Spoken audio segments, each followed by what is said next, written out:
ఈ లోకంలో వెంకటేశ్వరావతారాన్ని మొట్టమొదట చూసినటువంటి వాడు ఒక్క గొల్లవాడు. అందుకే ఇప్పటికీ సుప్రభాతం చదవగానే మొట్టమొదటి దర్శనం గొల్లే చేస్తాడు.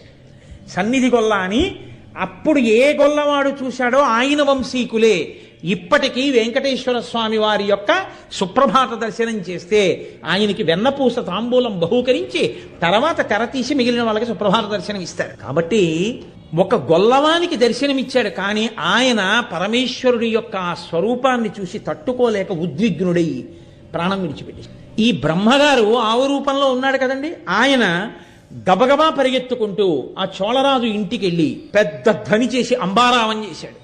రాజు అరే ఆవుకి ఏ ఆపద కలిగింది ఇలా అరుస్తోందని, పూర్వం న్యాయ ఘంట అని ఉండేది. ఎవరు ఆపద కలిగినా గంట మోగిస్తే రాజుగారు బయటకు వచ్చేవారు.